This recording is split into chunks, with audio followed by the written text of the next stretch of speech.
Okay, I'm going to do a video on a Ranger 27. It's a legal load. Fits great.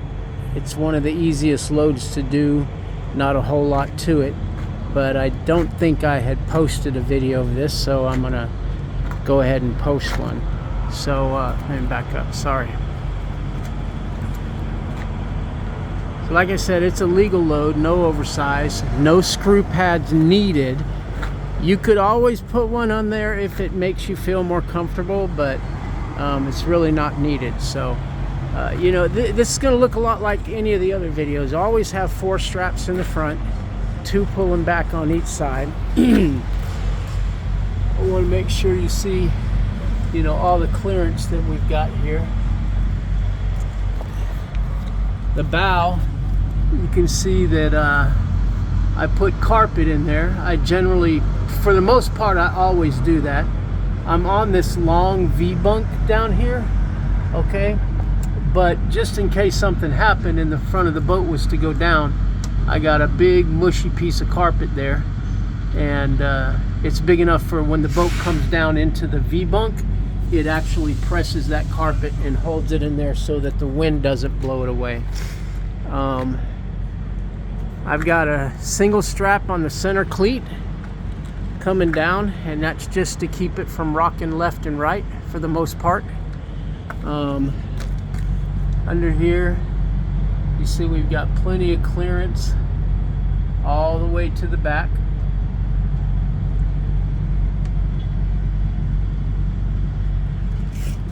In the back, I do the same thing where I'm running 2 straps forward. Now, normally, I guess on an over, if you wanted to, just to secure it a little bit more, you could put a screw pad like right here going up.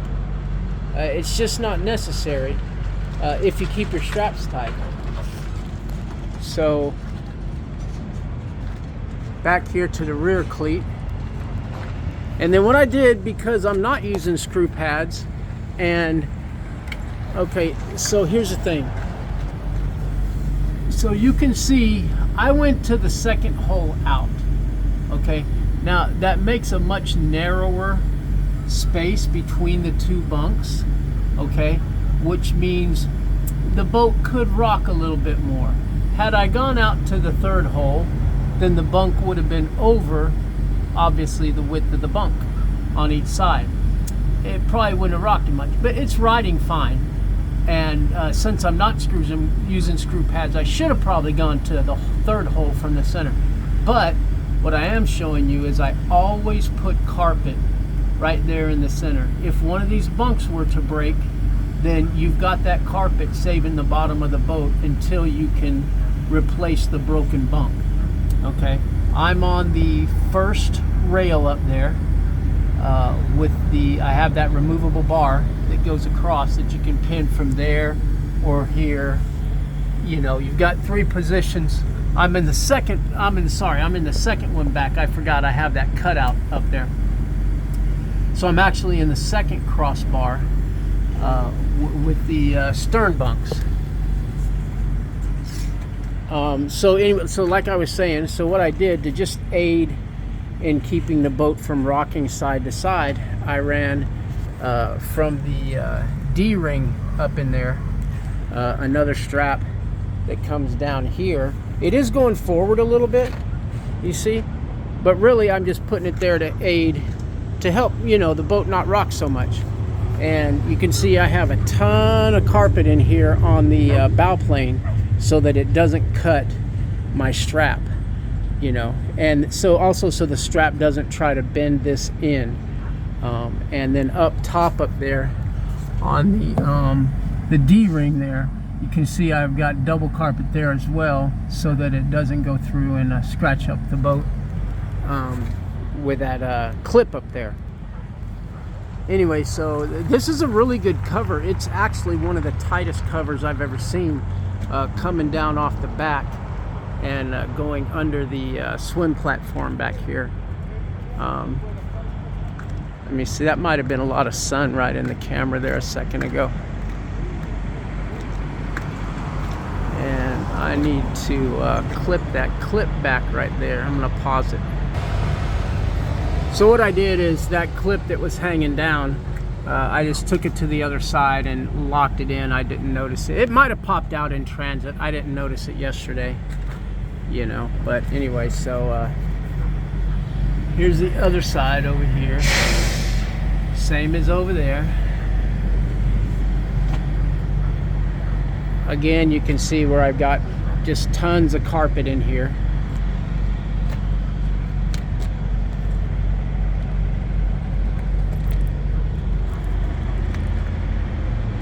Again, 2 straps going forward.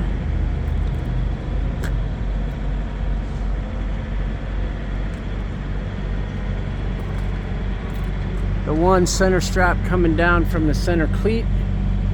Again, that's to keep the boat from moving side to side in transit. And then of course 2 straps going back in the front on this side. And again, I say it in every video, anywhere that strap's gonna touch the boat, make sure you put carpet.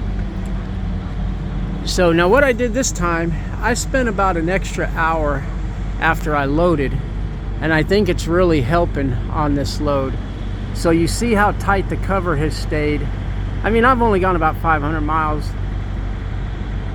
but usually the front up in here is already got slack and it's flopping. So I basically added a bunch of tape up here in the front. This is usually pretty loose. It never shrinks properly. So I added that. Now what you can also do, as you're coming down, the cover almost never fits like all the way underneath like this one is. It never does that all the way to the back. So here, where it started coming up on the boat, and you can follow that seam, so like right here, you know, it's a good, what, 4 or 5 inches above the edge of the boat. So I started taping from here. So here's what happens. If you don't tape this up along here, air will still get up underneath the cover, and then the cover's going to start ballooning out. Okay, sorry, for a second I thought I had reversed the camera. It's going to start ballooning out, and then it stretches. The seams have a lot of stress on them. They can start tearing. So actually, let me back up. So what I did, every time I cut a slit to go to the cleat, I made sure that I taped this really well, so because air will go in where you cut. Okay, that will also make the cover balloon out. Okay, so then I went all the way back here on the side,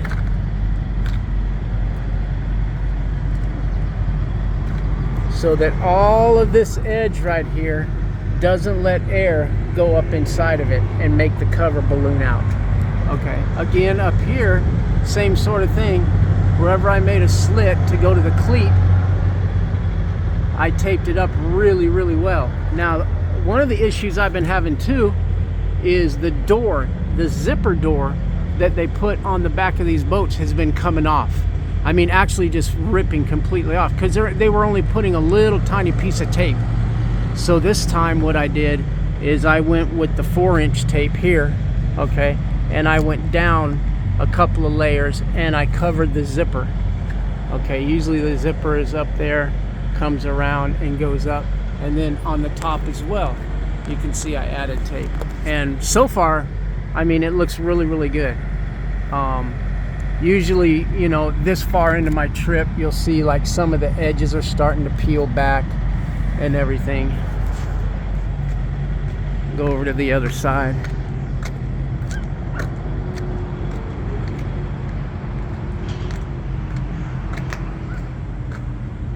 So again, you can see where, you know, here's where the cover ended, all the way up there. It's pretty much almost identical to the other side. And I just made sure to tape all the way down so that no air gets up underneath the cover. And there's where I taped up around that cleat and those 2 straps.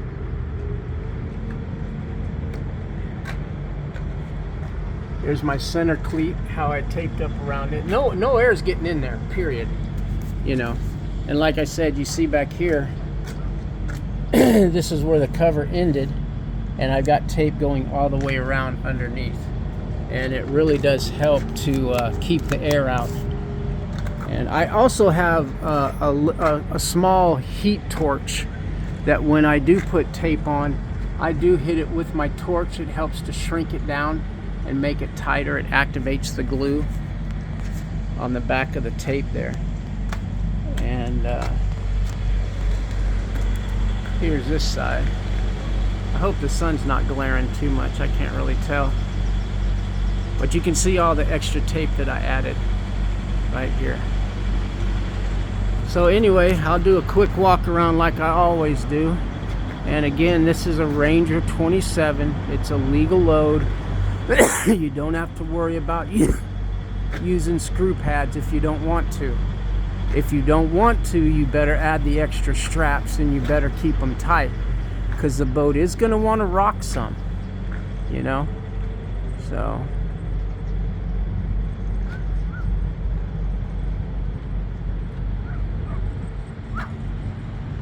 it's a nice clean load, really nice tight cover.